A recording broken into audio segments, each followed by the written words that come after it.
கோவை தெற்குல இவர் நிற்கிறாரு, செந்தில் பாலாஜி நிற்கிறாரு, எஸ்பி மலுமணியோட ஃபுல் பெல்ட் கொங்குமல்ல மண்டலம்னாலே அதிமுகவினுடைய கோட்டையாவே வந்துட்டு பார்க்கப்படக்கூடிய ஒரு இடத்துல வந்து இடம் மாதிரி தான் நிற்கிறாரு. ஆனால் தொடர்ந்து தேர்தல் வர அவனை எதிர்த்து நிற்கிறவர் அம்மன் அர்ஜுன் ஏற்கனவே 2 முறை எம்எல்ஏவாக இருந்தார். ஆட்ரிகளை வெயிட்டிங்கில் நின்றுட்டு இருக்கக்கூடிய ஒரு எம்எல்ஏ.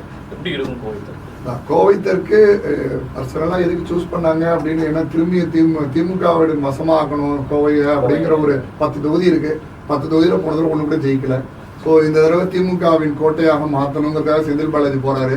பட் ஆனால் இதில் நீங்கள் ஒரு சில விஷயங்கள் யாராவது உன்னிப்பாக கவனிச்சாங்களான்னு தெரியல. கோவையில் பார்த்தீங்கன்னா ஒரு 18 இண்டிபெண்டன்ட் கேண்டிடேட், 18 இண்டிபெண்டன்ட் கேண்டிடேட்டுக்கும் சீட்டு கொடுத்துட்டாங்க. 18 இண்டிபெண்டன்ட் கேண்டிடேட்டும் ரெகனைஸ் பண்ணிடுச்சு.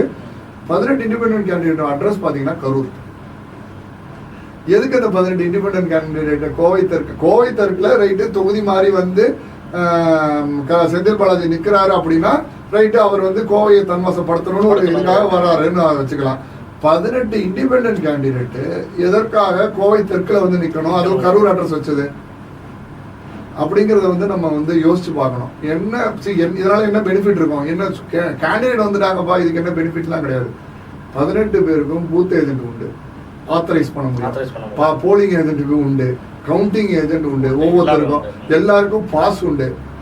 ஒரு கேண்டிடேட்டு குறைஞ்சபட்சம் அதில் ஒரு 150 பூத் இருக்குன்னு வச்சுக்கோங்க. ஒரு கேண்டிடேட்டுக்காக 500 பேருக்கு வெளியில இருக்கிற அந்த கோவை தவிர்த்து வெளியில இருக்கிற ஆட்களை உள்ள வரதுக்கான பர்மிஷன். ஒரு கேண்டிடேட்டுக்கு 500 குறைஞ்சது ஒரு 500 மெம்பராவது அபிஷியலா உள்ள இருக்கலாம் எலெக்ஷன் அன்னைக்கு. அப்படி யோசிச்சு பாருங்க, 18 பேருக்கு இவங்க என்ன பண்ண போறாங்க? இது என்ன திருட்டுத்தனமான வேலைன்னு எனக்கு தெரியல. ஆனா இதை யாருமே இது வரைக்கும் எக்ஸ்போஸ் பண்ணி பேசவும் இல்லை. ஆனா இதுதான் உண்மை.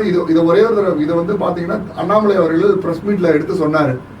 அதை கண்டினியூவா எடுத்து கூட ஒருத்தவங்களும் இதை பத்தி கேட்கலையே தவிர. பட் யோசிச்சு பாருங்க, கிட்டத்தட்ட ஒரு 1000 ஒரு கேண்டிடேட்டுக்கு 500 பேர்னா கிட்டத்தட்ட 15,000 பேர் அபிஷியலா அந்த கோவை தொகுதியை சம்பந்தப்படாதவர்கள் கோவை தெற்குள்ள இருப்பாங்க. எலெக்ஷன் நடக்கக்கூடிய இடத்துல, எலெக்ஷன் நேரத்துல ஒவ்வொரு பூத்லயும் இருப்பாங்க. அவங்கெல்லாம் என்ன பண்ண போறாங்க? ஸோ இதெல்லாம் இப்படியெல்லாம் பண்ணி தான் ஜெயிக்க முடியுமே தவிர. ஏன்னா 2வது விஷயம், கோவை இன்னொரு விஷயமும் நம்ம எடுத்துக்கணும். கோவையில் என்னதான் வந்து ஒரு ஃபீல் இருந்தாலும் அந்த ஊர் மக்களுக்கு தான் இன்னைக்குமே அங்கே ஆதரவு இருக்கும். அவங்க கவுண்டர் சமுதாயமாக இருக்கட்டும், நாயுடு சமூகமாக இருக்கட்டும், பெரும்பான்மையாக இருக்கக்கூடிய 2 சமுதாயத்துலையுமே அந்த தொகுதியில் அப்படின்னா அந்த ஊரில் யார் இருக்காங்களோ அவங்களுக்கு தான் மரியாதை. அர்ஜுன் நீங்க சொல்ற மாதிரி அம்மன் அர்ஜுனன் அந்த ஊரே மண்ணின் மைந்தர் அவரே தான் இருந்தாலும் ரொம்ப டஃப்பாக தான் இருக்குமே தவிர செந்தில் பாலாஜி ஜெயிக்கலாம். அதில் நான் இவ்வளோ பண்ணி ஏதாவது ஒரு திருடுத்தனம் பண்ணி ஏதாவது பண்ணி தான் ஜெயிப்பாரே தவிர அதை கேக் வாக்கா ஜெயிப்பாரு அப்படிங்கிறதெல்லாம் வந்து எனக்கு ரொம்ப இதுவாக தான் இருக்குது அப்படிங்கிறதான். எடப்பாடி தொகுதியில் தாவேக்கா வேட்பாளரே போயிட்டாரு.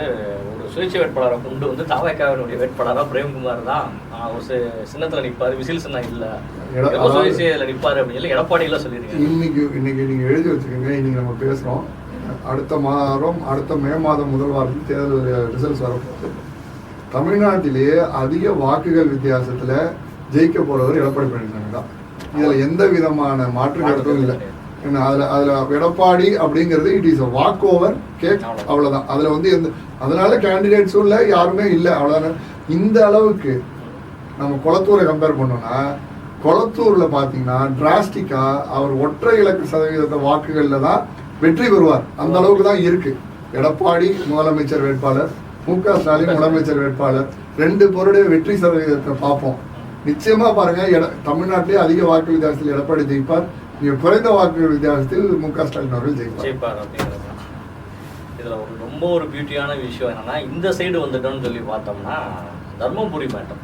தர்மபுரி வந்து ஒரு பெரிய ஒரு டஃப்பான ஒரு விஷயமாக மாறிட்டு இருக்குது. ராமதாஸ் திரும்ப வந்து ஹாஸ்பிட்டல்லேருந்து வந்தும் அன்புமணிக்கு எதிராக வந்துட்டு அவர் பேசியிருக்காரு. ஒரு இடத்துல ரொம்ப ஸ்ட்ராங்காகவே பேசியிருக்காரு, என்னென்ன பிரச்சனைகள்லாம் நடந்திருக்குது அப்படிங்கிறதுல. பாமக நிற்கக்கூடிய எல்லா தொகுதியிலையும் வந்துட்டு ராமதாஸ் அவர்களுடைய அணியை சேர்ந்த எல்லாருக்கும் வந்து ஸ்ட்ராங்காக இறங்கி வேலை பார்த்துருக்காங்க. இப்போ எல்லா இடத்துக்கும் பிரச்சாரத்துக்கு போக ஆரம்பிச்சிட்டாங்க, போய் எல்லா இடத்துலையும் பேசிட்டு இருக்காரு. எந்த விதமான தாக்கத்தை ஏற்படுத்தாங்க? இல்லை, இதில் வந்து பார்த்தீங்கன்னா எமோஷ்னலான ஒரு சில விஷயங்கள் இருக்குது. இதாவது நம்ம இதில் தான் சொல்கிறோம். அதாவது ராமதாஸ் அவர்கள் ஹாஸ்பிட்டலில் அட்மிட் ஆனதுக்கப்புறம் அவங்களுடைய 3வது மகள் அவங்களுக்கும் ஜி.கே. மணி அவர்களுக்கும் கடுமையான வாக்குவாதங்கள்லாம் நடந்திருக்கு. கவிதா அவங்களுக்கு நடந்திருக்கு. ரொம்ப கடுமை. என் குடும்பத்தையே பிரிச்சுட்டீங்க அந்த மாதிரிலாம் நடந்திருக்கு. ரெண்டாவது விஷயம், களத்துல பாத்தீங்கன்னு வச்சுக்கோங்களேன், அன்புமணியோட மகள்கள் அவங்க போய் தீவிரமா பிரச்சாரம் பண்ண ஆரம்பிச்சிட்டாங்க. எங்க குடும்பத்தை பிரிச்சுட்டாங்க, ஐயாவை தெரியுமா எங்களுக்கு, நாங்க பிறந்து வளர்ந்ததெல்லாம் தைலாபுரத்தெல்லாம் இருந்தோம், என் குழந்தைய நீங்க கூட்டிட்டு போய் நான் தைலாபுரத்துல போய் ஐயா கிட்ட கொண்டு போய் காமிக்க முடியல, நீங்க உங்க பிள்ளைங்களை கூட்டு போய் இது மாதிரி காமிக்க வேண்டாமா, துரோகம் இது அப்படிங்கிற அளவுக்கு பெண்கள் மத்தியில அவங்களுடைய மகள்கள், அதாவது அன்புமணியின் மகள்கள் வந்து தீவிரமான பிரச்சாரத்தை தருமபுரி மாவட்டங்கள்ல. அதே மாதிரி ஆனஸ்டா சொல்லணும்னா, நீங்க வந்து என்னை பொறுத்த வரைக்கும் என்னன்னா, சௌமியா அன்புமணி அவர்கள் எல்லாம் வாரிசுன்னு எடுத்துக்க முடியாது. அவங்க பசுமை தாயகம்னு வச்சு, பசுமை தமிழகம்னு வச்சு ஒரு 25-26 வருடங்கள் 30 வருடங்களுக்கு மேலாக ஒரு அமைப்பு நடத்தி மக்கள்கிட்ட வந்து ஒரு அவேர்னஸை கிரியேட் பண்ணி கண்டினியூஸா, எப்படி நீங்க ஸ்டாலினை வந்து வாரிசு அரசியல்ல சேர்க்க முடியாதோ அதே மாதிரி அன்புமணி, சௌமியா அன்புமணி அவர்களே நீங்க அரசியல்ல சேர்க்க, அந்த மாதிரி வாரிசு அரசியல்ங்கிற ஒரு எடுத்துட்டு வர முடியாது. ஸோ அவங்க இதே மாதிரி பண்றதுலயும். ரெண்டாவது விஷயம், எமோஷனலா இவங்க குடும்பத்துக்குள்ள கனெக்ட் ஆயிடுறாங்க. அன்புமணியோட மனைவியா இருக்கட்டும், மகள்களா இருக்கட்டும், போய் அவங்க அந்த எட்ஜ் ஓவர்ல அவங்க வந்துருவாங்களே தவிர எல்லாருக்குமே ஒரு இப்போ வந்து என்னன்னா, இதனால் வரைக்கும் அப்பா மகன் சண்டை அப்படிங்கிறது இருந்தது போக, ஜி.கே. மணிக்கும் அன்புமணிக்கும் தான் இப்ப ஆக்சுவலா ஃபைட் அப்படிங்கிற ஒரு தோற்றம் உருவாயிடுச்சு. ஸோ இதனால் வரைக்கும் அது மறைக்கப்பட்டிருந்தது. அது இன்னைக்கு வந்து வெளிப்படையாகவே ஜி.கே. மணினாலதான் இவங்க 2 பேருக்குள்ள, அது வந்து எல்லாருக்குமே இருக்கும், அப்பா மகனுக்குள்ள 2 பேருக்குள்ள சண்டையை முட்டுவிட்டு வேடிக்கை பார்க்கறான் பாருங்க. இது எல்லா இடத்துலயும் காமனா பேசக்கூடிய ஒரு நிகழ்வா ஆயிடுச்சு.